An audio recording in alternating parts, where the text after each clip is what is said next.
Muxtar Respublikada rəqəmsal infrastruktur müasirləşdirilir.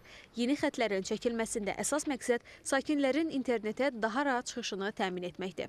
Naxçıvan şəhərinin prospekt, küçə və məhəllələrində, o cümlədən Kəngərli rayonunun, Ordubad rayonunun, Culfa rayonunun rayon mərkəzlərində, Şərur rayonunun rayon mərkəzi də daxil olmaqla Maxta, Kərimbəyli, Axaməd və Qarabüz kəndlərində fiberoptik xətlərin çəkilişi davam etdirilir. Hazırda Ordubad rayonunda Heydər Əliyev prospektində, Cəlil Məmmədquluzadə, Mirzə Fətəli Axundov küçələrində fiberoptik xətlərin yeraltı xətlər vasitəsilə çəkilişi davam etdirilir. Qısa zaman ərzində Ordubad rayonunun sakinləri fiberoptik xətlər vasitəsilə çəkilən yüksək sürətli internetə çıxış əldə edəcəklər. Məqsəd Muxtar Respublikası sakinlərinin sürətli internetə çıxış imkanlarının tamamilə təmin olunmasıdır.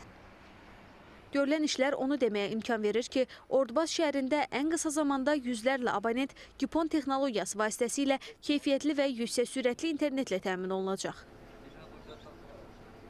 Biz öz uşaqlarımızla, ailə üzvlərimiz, doğmalarımızla əlaqə saxlayanda çətinliklər yaşayırdıq. Bugünkü gün bu sürətli texnologiyanın çəkilməsi ilə inanın ki, hər kəsi öz evimizdəki kimi görürük. Və bu bizə o qədər rahatçılıq verir ki, bunun üçün bu görülən işlərə görə dövlətimizin bütün bu əlləri ki var ki, quruculuq işlərini görüblər, onların hər bir əməkdaşına ancaq təşəkkür eləmək istəyirəm. Qeyd edək ki, növbəti mərhələdə Muxtar Respublikanın digər yaşayış məntəqələrinin sürətli, dayanıqlı və fasiləsiz geniş zolaqlı internet xidmətləri ilə tam təmin edilməsi nəzərdə tutulur. Adilə Səfərova, Tərlan İbrahimova, Emin Novruzov, MTV Xəbər.